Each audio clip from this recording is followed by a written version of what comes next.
Hello students, आज हम BSc third year का टॉपिक क्रिस्टल फील्ड पैरामीटरों को प्रभावित करने वाले कारकों के बारे में अध्ययन करेंगे। इनको इंग्लिश में factors affecting the crystal field parameters कहते हैं। सीएफटी के फुल फॉर्म आपको पहले बता रखी है क्रिस्टल फील्ड थ्योरी में। ठीक है, क्रिस्टल फील्ड थ्योरी में डी ऑर्बिटल स्प्लिटिंग की माप डेल्टा या 10 डी क्यू से व्यक्त करते हैं। डेल्टा या 10 डी क्यू को क्रिस्टल फील्ड स्प्लिटिंग ऊर्जा CFSE यानी क्रिस्टल फील्ड स्प्लिटिंग एनर्जी कहते हैं। यह क्रिस्टल फील्ड थ्योरी का पैरामीटर है।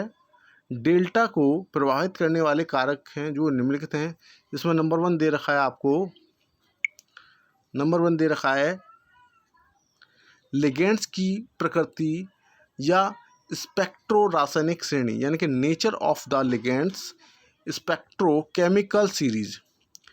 इस क्षेत्र सिद्धांत लिगेंड्स की प्रवृत्ति पर निर्भर करता है। लिगेंड्स जितनी आसानी से आयन के निकट जा सकते हैं उतना ही अधिक वे क्रिस्टल क्षेत्र विभाजन उत्पन्न करते हैं। वे लिगेंड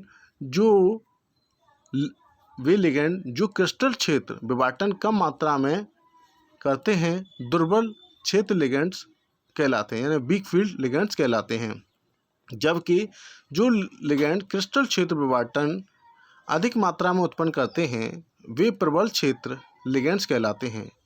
स्पेक्ट्रो रासायनिक श्रेणी प्रयोगों के आधार पर निर्मित श्रेणी है, किंतु क्रम की व्याख्या करना इतना आसान नहीं है क्योंकि यह दोनों पाई और सिग्मा बंध के प्रभाव से प्रभावित होते हैं।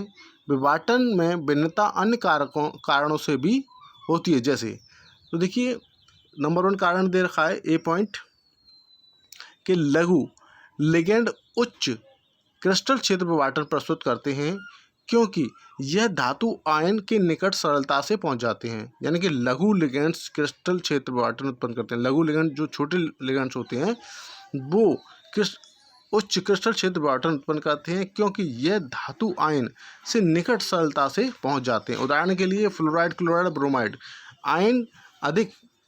आयनों की अधिक डेल्टा जीरो उत्पन्न करते हैं। ठीक है, नेक्स्ट इसका देखिए, नेक्स्ट पॉइंट है आपका बी पॉइंट कि जिन लिगेंडों के पास सरलता से ध्रुवित होने वाले इलेक्ट्रॉन युग्म होते हैं वे धातु आयन से अधिक तीव्रता से आकर्षित होते हैं।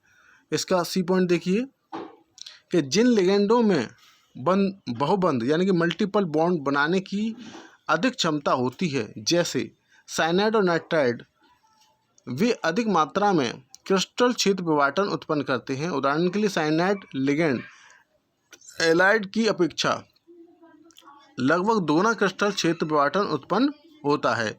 इसका कारण धातु के पास पाई बंध हैं। धातु पूर्णतः T2G ऑर्बिटल में इलेक्ट्रॉन लिगेंड्स के रिक्त ऑर्बिटल को दान देता है। देखिए इसी के अकॉर्डिंग नेक्स्ट पॉइंट है कि दान के बढ़ते हुए क्रम को निम्न प्रकार से, यानी जो दान इलेक्ट्रॉन त्यागते हैं उसके अकॉर्डिंग बढ़ते हुए क्रम में दे रखा है कि हाइलाइड जो दाता है उससे बड़ा ऑक्सीजन दाता है, उससे बड़ा नाइट्रोजन दाता है और उससे बड़ा कार्बन। ठीक है, तो देखिए कुछ क्रिस्टल क्षेत्र विभाजन डेल्टा जीरो के क्रोमियम थर्ड से जुड़े लिगेंड के प्रभाव को निम्न सारणी में दर्शाया गया है।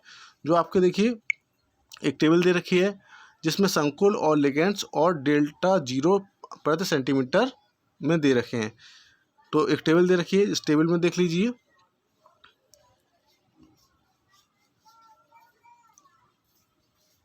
अब इसके बाद देखिए आगे देखते हैं। तो देखिए इसमें देखिए लिगेंडों के उनके डी ऑर्बिटल विभाजनों की क्षमता क्रम में रखने से प्राप्त उनकी श्रेणी को स्पेक्ट्रो रासायनिक श्रेणी या स्पेक्ट्रोकेमिकल सीरीज कहते हैं। यह श्रेणी संक्रमण धातु संकुलों के स्पेक्ट्रमी अध्ययन के आधार पर बनाई गई है। इस श्रेणी के मुख्य सदस्य निम्न प्रकार हैं जो दे रखे हैं: iodide, bromide, chloride, fluoride, OH, OX2, H2O, PY, ठीक है, बढ़ते हुए क्रम में। इसके बाद बराबर का साइन दे रखा है NH3 EN इसके बाद ऑक्सीजन का दे रखा है फेन, नाइट्रेट ऑक्साइड दे रखा है NO2 CN साइनाइड दे रखा है कोबाल्ट। ये प्रबल क्षेत्र लिगेंड्स हैं, यानी कि इस तरीके से। अब है इसके बाद कि बढ़ता क्रिस्टल क्षेत्र। इस श्रेणी के अनुसार कोबाल्ट साइनाइड प्रबल क्षेत्र वाले लिगेंड्स हैं, यानी कि इस श्रेणी के आधार पर या अनुसार कोबाल्ट और साइनाइड हैं वो प्रबल क्षेत्र वाले लिगेंड्स हैं, जबकि हैलाइड दुर्बल क्षेत्र वाले या उत्पन्न करने वाले लिगेंड्स हैं। दूसरे शब्दों में कोबाल्ट के डेल्टा का मान सर्वाधिक यानी कि अधिक होता है, और आयोडाइड या आयोडीन हेतु इसका मान जो होता है वो अल्पतम यानी कि बहुत कम होता है। इसके बाद नेक्स्ट पॉइंट देखिए, सेकंड पॉइंट दे रखा है इसका। सेकंड पॉइंट कि संकुल की ज्यामिति यानी कि ज्योमेट्री ऑफ कॉम्प्लेक्स। अष्टफलकीय संकुल में CFSE का मान समचतुष्फलकीय संकुल से अधिक होता है, यानी अष्टफलकीय संकुल की जो आपके CFSE यानी क्रिस्टल फील्ड स्प्लिटिंग एनर्जी का मान समचतुष्फलकीय संकुल से अधिक होता है, क्योंकि अष्टफलकीय संकुल में 6 लिगेंड होते हैं और समचतुष्फलकीय में 4 लिगेंड्स होते हैं। इसके बारे में मैंने इससे पहले वाली वीडियो में बता रखा है, अष्टफलकीय और समचतुष्फलकीय वाले में, ठीक है। उसमें 6 लिगेंड्स होते हैं और इसमें 4 लिगेंड्स होते हैं। साथ ही ऑक्टोहेड्रल कॉम्प्लेक्स में 4 लिगेंड्स सीधे d ऑर्बिटल को प्रभावित करते हैं, और ऑक्टोहेड्रल कॉम्प्लेक्स में क्या होता है, d ऑर्बिटल में सीधे लिगेंड्स उसको ऐड करते हैं सीधे, ठीक है। नेक्स्ट देखिए कि आयन धातु आयन पर आवेश यानी चार्ज ऑफ मेटल आयन। धातु आयन और लिगेंड के बीच विद्युत आकर्षण से धातु लिगेंड बंध बनते हैं, यानी कि धातु आयन और लिगेंड के बीच विद्युत आकर्षण यानी कि इलेक्ट्रिक फील्ड जो अट्रैक्शन जो बल होता है, आकर्षण विद्युत आकर्षण से धातु लिगेंड्स बनते हैं। जितना आकर्षण अधिक होगा डेल्टा का मान भी उतना ही अधिक होगा, यानी कि जितना आकर्षण अधिक होगा डेल्टा का मान भी उतना ही अधिक होगा। अतः धातु पर आवेश बढ़ने से डेल्टा का मान बढ़ता है। जैसे देखो एक टेबल दे रखी है आपके, जिसमें आपके मेटल आयन दे रखे हैं, ये आपके मेटल आयन दे रखे हैं, और आपके वॉल्यूम ऑफ किलो कैलोरी प्रति मोल में। तो देखिए क्रोमियम +2 आयन दे रखा है तो उसका वॉल्यूम दे रखा है 39.71। क्रोमियम +3 आयन दे रखा है तो उसका जो वॉल्यूम दे रखा है वो 51.91 दे रखा है। तो ये धातु आयन पर आवेश यानी कि जो धातु आयन है उसके अकॉर्डिंग आवेश तो कितना वॉल्यूम उसका प्रति कैलोरी प्रति मोल में आता है। नेक्स्ट पॉइंट देखिए कि संक्रमण श्रेणी में धातु की उपस्थिति। संक्रमण श्रेणी में धातु की उपस्थिति यानी कि position of metal in transition series.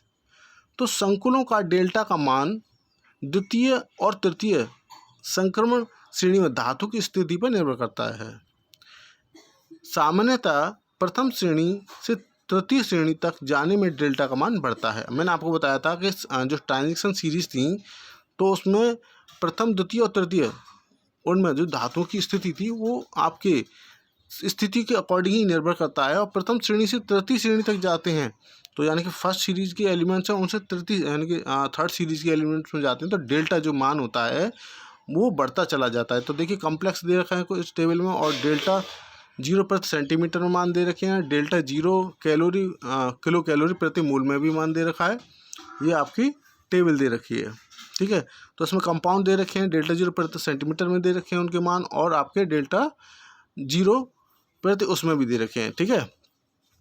तो देखिए कि आपके CONH3 का होल 6 इसके +3 आयन दे रखे हैं तो उसका डेल्टा 0 प्रति सेंटीमीटर में मान दे रखा है 23000 यानी कि 23,000, और डेल्टा 0 किलो कैलोरी प्रति मोल में दे रखा है 65.70। नेक्स्ट दे रखा है अगला एग्जांपल के RH ब्रैकेट में NH3 का होल 6 इसके +3 आयन है तो इसका दे रखा है 34,000, और इसका डेल्टा 0 वाला मान दे रखा है 97.14। नेक्स्ट दे रखा है कि IR NH3 6 इसकी जो आयन है 3 प्लस के इसका 41 यानी कि 41,000 और इसका मान दे रखा है डेल्टा 0 कैलोरी प्रति मोल वाला के 117.1। अब देखिए आगे कि डेल्टा का मान संकुलों के अध्ययन से ज्ञात किया जा सकता है। ठीक है, तो क्रिस्टल फील्ड सिद्धांत के अनुप्रयोग, अब नेक्स्ट वीडियो जो बनाएंगे वो क्रिस्टल फील्ड सिद्धांत के अनुप्रयोग पर बनाएंगे। ये वीडियो आपका यहाँ तक कंप्लीट होता है।